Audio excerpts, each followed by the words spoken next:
Le Bayern de Munich ne lâche pas Harry Kane. Le club bavarois fait le forcing pour décrocher l'attaquant anglais cet été. Mais quelle clause libératoire monstrueuse de Vinicius Junior au Real Madrid. Bonjour à vous, chers amis téléspectateurs d'Afrique Sport. Un réel plaisir de vous retrouver dans votre revue de presse quotidienne. Comme d'habitude, que vous soyez au travail ou à la maison, vous restez avec nous pour ce tour de l'actualité sportive, chers amis, que nous allons débuter avec la Coupe d'Afrique des Nations U23, les demi-finales. L'affiche des demi-finales, comme l'a bien présenté nos confrères d'Afrique Foot, le programme du jour de ce mardi, le programme des demi-finales de la CAN U23 avec l'Égypte qui va affronter la République de Guinée demi-finale à Tanger et en même temps le Maroc qui affrontera le Mali du côté de Rabat. Le match va se jouer à 17h GMT, 19h heure française, de l'autre côté à 20h GMT avec Maroc-Mali. Chers amis, hier je vous ai présenté ces affiches, mais aujourd'hui, voici, nous sommes arrivés au grand jour, c'est-à-dire les demi-finales de cette Coupe d'Afrique des Nations U23. Dès ce soir, nous connaîtrons les deux finalistes de cette grande messe du football africain de la compétition U23 et dites-nous en commentaire, selon vous, l'équipe qui va remporter la victoire entre l'Égypte et la République de Guinée, mais en même temps, face le Maroc, face au Mali qui va décrocher la qualification en finale. J'aimerais avoir vos avis en commentaire. Mais cette fois-ci, j'aimerais que vous me donnez en commentaire l'affiche de la finale. C'est-à-dire, ce sera quelle équipe? Ce sera l'Égypte face au Mali ou l'Égypte face au Maroc? Ce sera la Guinée face au Mali ou la Guinée face au Maroc? J'aimerais avoir vos avis en commentaire, c'est-à-dire l'affiche de la finale, chers amis. Après cela, nous allons parler de transfert toujours africain, cette fois-ci avec Sofiane Amrabat, le joueur marocain qui évolue du côté de la Viola, la Fiorentina. Oui, Sofiane Amrabat qui attire les grands clubs. On le sait depuis quelques mois, depuis la Coupe du Monde Qatar 2022, le milieu de terrain talentueux de cette équipe de la Fiorentina, le Marocain attire les grands clubs, les cadors européens, notamment le FC Barcelone qui fait son possible pour essayer de le décrocher. Il y a Manchester United aussi qui entre dans la danse pour essayer aussi de décrocher le milieu de terrain qui a fait une belle Coupe du Monde au Qatar 2022. On se rappelle des prestations qu'il a eu à enregistrer durant ce tournoi. Oui, le joueur de Walid Regragui au milieu de terrain quand même qui était énorme, qui était l'un des joueurs les piliers de cette équipe marocaine et il a raison pour laquelle d'ailleurs il a attiré l'attention de plusieurs grands clubs par rapport au niveau qu'il a amené dans cette Coupe du Monde. Et là, le président de la Fiorentina, qu'est-ce qu'il dit? Il dit qu'ils sont prêts à recevoir des offres. Actuellement, que ce soit Manchester United, le Barça, que ce soit les autres clubs, ils sont ouverts. Ils sont ouverts au débat, ils sont ouverts aux négociations par rapport à l'avenir du joueur Sofiane Amrabat. C'est-à-dire, si une offre intéressante débarque au sein du club italien, ils vont négocier avec ce club pour voir comment transférer le joueur. Ils sont prêts à le laisser partir, mais il faut quand même une offre importante. Selon vous, chers amis, Sofiane Amrabat doit-il rejoindre Manchester United ou le FC Barcelone? Selon vous, doit-il rejoindre Manchester United? Doit-il rejoindre le FC Barcelone ou doit-il rester du côté de la Fiorentina pour continuer sa progression? J'aimerais avoir vos avis en commentaire. Et nous allons maintenant parler aussi en même temps de l'Italie, cette fois-ci pour parler de Victor Osimhen. Déjà avec Corriere dello Sport et la Gazzetta dello Sport. Nous allons démarrer avec Corriere dello Sport qui revient sur Victor Osimhen et son avenir. L'attaquant nigérien qui sort complètement du marché du transfert. Pourquoi? Il déclare sa flamme encore une fois à cette équipe napolitaine, son amour à cette équipe napolitaine. Qu'est-ce qu'il dit? Il se sent très à l'aise du côté de Napoli. Il a remporté le Scudetto, ça lui a fait énormément de plaisir, même malgré les convoitises venant des autres clubs européens, que ce soit le Paris Saint-Germain qui est là positionné, le Bayern Munich qui est là positionné, Manchester United, voire même Chelsea.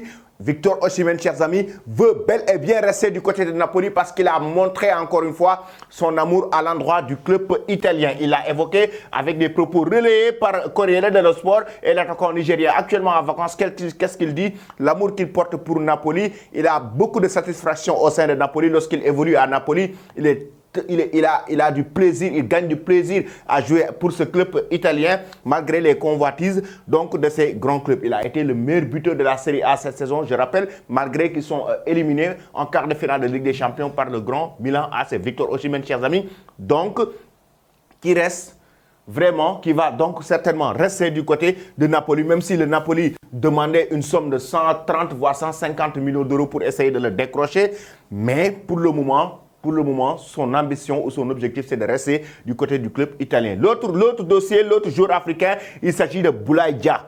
La Fiorentina insiste, la Viola insiste pour essayer de le décrocher. Il a fait une très belle saison, tout comme le joueur nigérien du côté de Salernitana, Boulaye Dia, a été énorme cette saison.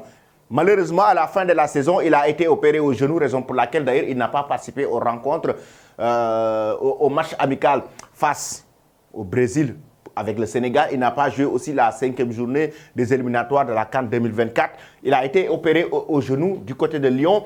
Mais avec Salernitana, Boulaye Dia, il a été énorme cette saison. Quoi qu'on puisse dire, il a été énorme, raison pour laquelle d'ailleurs des clubs se sont positionnés. La Fiorentina fait son possible pour le décrocher. Et en même temps, il y a aussi de l'autre côté, pour parler toujours de Mercato, Fratesi, le joueur qui évolue du côté de Sao Solo et actuellement dans le viseur de l'AS Roma qui est sur le point de faire une offre. Mais je vais y revenir surtout avec le Milan AC. Mais chers amis, dites-nous en commentaire aujourd'hui, est-ce que Victor Osimhen doit prendre la décision de rester à Napoli à ce stade de sa carrière? Doit-il quitter le club italien pour aller dans un club plus huppé, soit en Premier League, soit en Ligue 1, soit du côté de la Bundesliga ou même en Espagne? Donnez vos avis en commentaire. Que pensez-vous de Boulaye Dia du côté de Salernitana?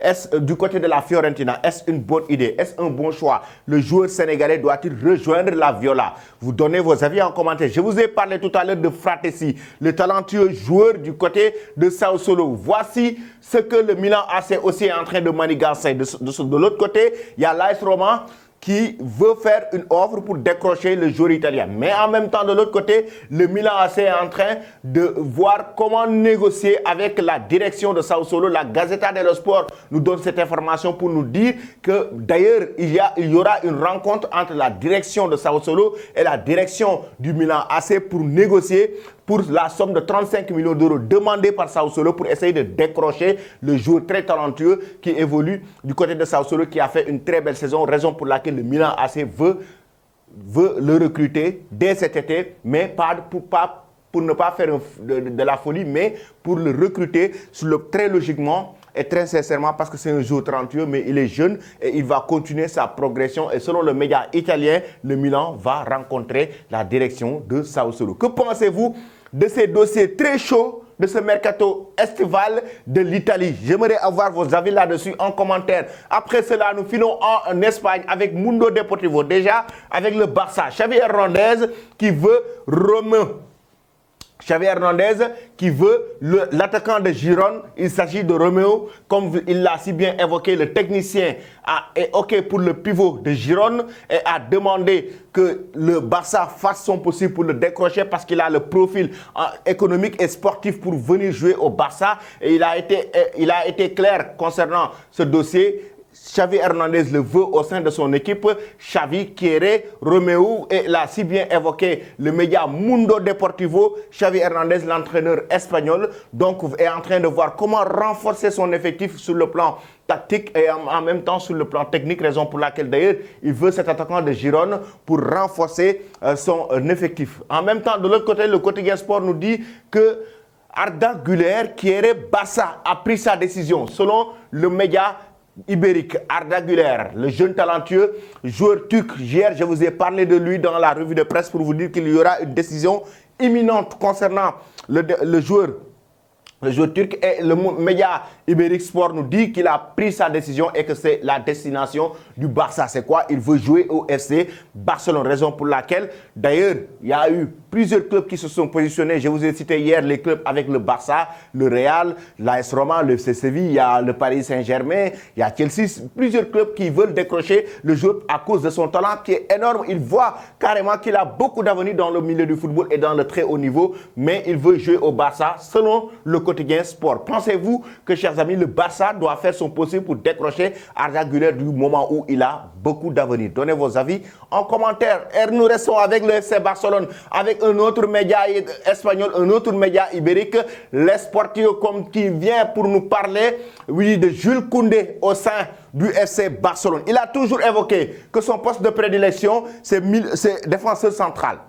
Il a toujours évoqué que son poste de prédilection, c'est défenseur central et qu'il a toujours dépanné du côté droit comme arrière.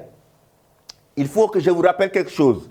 Depuis le départ de Dani Alves, je ne sais pas si vous avez fait la même remarque, mais depuis le départ de Dani Alves, le côté droit du FC Barcelone, c'est-à-dire comme arrière droit, latéral droit, n'est pas du tout stable. Quoi qu'on puisse dire, ce n'est pas du tout stable depuis le départ de Dani Alves. Depuis 2016, depuis la saison 2016, le côté droit du Barça n'est pas du tout stable comme on le veut. Et là, l'année dernière, Jules Koundé a beaucoup dépanné sur le côté droit. Et son poste de prédilection, c'est comme défenseur central. Le journal Ibérique nous dit carrément que Jules Koundé veut jouer comme défenseur central, mais pas comme arrière droit. Il a dépanné pendant plusieurs matchs comme arrière droit, mais il veut retrouver son poste de prédilection au sein du club catalan. Et que Xavi Hernandez est en train de voir comment l'intégrer dans le dispositif, mais comme arrière droit, pas comme défenseur central. Maintenant, ça sera certainement, ça va créer des grincements, mais on verra ce que ça donne sur le plan tactique. Est-ce que Xavi va discuter avec le joueur pour trouver une solution ou pas?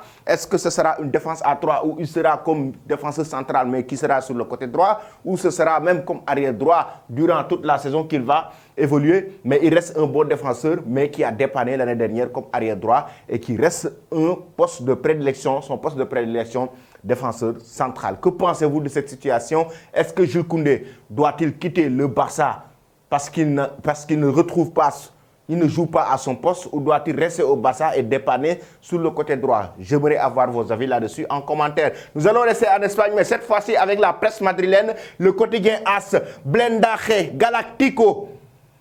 Regardez bien la casque de protection de Vinicius Junior qui a profité de ses vacances même, qui joue au football américain. Regardez bien. La même façon que le Real Madrid a protégé le joueur sur le plan financier et économique par rapport à son avenir. Regardez comment il s'est protégé avec cette casque. Regardez bien, il joue au football américain, Vinicius Junior. Il joue au football américain durant ses vacances et il s'est fait protéger. Regardez bien. Raison pour laquelle cette image, le quotidien AS l'a mis à la une pour illustrer que c'est de la même manière que le Real Madrid protège l'avenir du joueur avec une clause libératoire qui s'élève à 1 milliard d'euros. 1000 millones, comme l'a si bien évoqué le média espagnol. 1 milliard d'euros. C'est-à-dire que Vinicius a signé son nouveau contrat, renouvellement, depuis quelques mois et ce sera officiel après ses vacances selon le média espagnol. Une clause libératoire qui s'élève à 1 milliard d'euros avec un contrat signé jusqu'à 2027. C'est-à-dire qu'il n'y a pas de chance pour les autres clubs qui voudraient le décrocher, essayer de le convoiter, essayer de venir au Real Madrid pour décrocher Vinicius Junior. C'est impossible. Parce que la clause qui s'élève à 1 milliard d'euros, un contrat jusqu'en 2027, c'est énorme, chers amis. Je ne pense pas qu'en Europe, un club puisse mettre cette somme sur la table pour essayer de décrocher Vinicius. Du moment où il est très heureux au Real Madrid et il est en train de faire de très belles prestations saison après saison, Vinicius est sur le point d'ailleurs, est sur une lancée pour remporter le Ballon d'Or. Il est sur la bonne voie parce qu'il est en train de progresser de jour en jour. D'après ce qu'il nous montre chaque saison, Vinicius est en train de monter en puissance. Et là, cette clause libératoire de 1 milliard d'euros jusqu'en 2027, c'est énorme. Vraiment, respect à la direction madrilène qui a su blender, comme l'a si bien évoqué le média AS, Blendaje, le galactique, le joueur Vinicius Junior qui évolue du côté du club merengue. Que pensez-vous de lui? Vinicius va-t-il remporter le Ballon d'Or selon vous? D'ici 2027 au Real Madrid, Vinicius, chers amis, va-t-il remporter le Ballon d'Or devant des joueurs comme Erling Haaland? J'aimerais avoir vos avis là-dessus en commentaire. Après cela, nous allons terminer notre revue de presse avec le club bavarois, le Bayern Munich, avec Harry Kane. Surtout, le Bayern est en train de faire le forcing pour décrocher Harry Kane. Je ne sais pas ce qui se passe avec le club de Tottenham. Les Spurs, on ne sait pas ce qu'ils veulent directement. Le média Sky Sport allemand l'a dit ce matin. Ils ne savent pas nettement ce que veut Tottenham. Tottenham ne compte pas vendre Harry Kane. Mais Harry Kane, il lui reste 1 an de contrat. En 2024, il sera libre. Il va partir libre s'il veut aller au Bayern Munich. Là, la première offre a été formulée de 70 millions d'euros. Ça a été rejeté par le club anglais, les Spurs de Tottenham. Et le Bayern Munich est en train de est en train de passer à l'offensive. C'est-à-dire qu'ils sont en train de préparer une deuxième offre plus intéressante, peut-être même 100 millions d'euros qu'ils mettront sur la table pour décrocher Harry Kane. Même si le club anglais réclame la somme de 115 millions d'euros pour l'attaquant anglais des Spurs. Maintenant, ils doivent le vendre s'il y a une offre intéressante. 100 millions d'euros pour Harry Kane, il faut le vendre rapidement parce qu'il lui reste 1 an de contrat. Sinon, le Bayern peut se retirer selon Sky Sport Allemagne pour regarder la situation. Laisser jouer Harry Kane une saison, négocier avec lui prime de signature et salaire en douce. Et la saison prochaine, à la fin de la saison en 2024, il va arriver libre du côté du Bayern Munich. Et à ce moment, Tottenham qui perdra. Mieux vaut le vendre maintenant pour gagner au moins 100 millions d'euros. Pour Harry Kane, il reste un très grand attaquant. Mais Tottenham, on sent nettement qu'il est trop attaché aux joueurs qui ne veulent pas le laisser partir. Mais Harry Kane, de son côté, doit prendre ses responsabilités du moment où, lui, il veut gagner la Ligue des Champions. Il veut avoir une carrière plus remarquable que ça. D'ailleurs, Harry Kane n'a pas encore gagné ni la Ligue des Champions, ni les grands trophées qu'il veut dans sa carrière. Et en même temps, il veut être au sommet du football sur le plan individuel par rapport aux consécrations comme le Ballon d'Or et autres. Et pour ça, il est très conscient qu'il doit quitter les Spurs de Tottenham. Là, maintenant, actuellement, Harry Kane veut jouer au Bayern selon Sky Sport Allemagne. Le Bayern Munich est en train de faire des efforts et prépare une nouvelle offre pour passer à l'offensive pour essayer de le décrocher. Reste à savoir si Tottenham finalement va accepter. Chers amis, pensez-vous qu'Harry Kane doit faire le forcing pour rejoindre le club bavarois? Donnez vos avis en commentaire. Je vais vous quitter avec cette image. Encore Neymar qui crée une polémique. Cette fois-ci au Brésil, il reçoit une amende de 3 millions d'euros. Pourquoi? Parce qu'il a créé un lac artificiel dans sa maison au Brésil. Et oui, et ça c'est contre l'environnement. Et vraiment, il y a la justice brésilienne qui a frappé fort. Avec des revendications, pas d'autorisation pour la construction. En même temps, ça ne rentre pas dans le cadre de la protection de l'environnement. Raison pour laquelle d'ailleurs il a reçu cette amende de 3 millions d'euros, un lac artificiel. Et oui, l'eau qui provient des rivières, tout ça, c'est pas avec l'autorisation de l'État brésilien. Raison pour laquelle il a été sanctionné avec la somme de 3 millions d'euros. Sacré Neymar, encore une fois, qui crée une polémique au Brésil. Chers amis, restez connectés sur Afrique Sport pour ne rien rater de l'actualité. Merci et très bonne journée.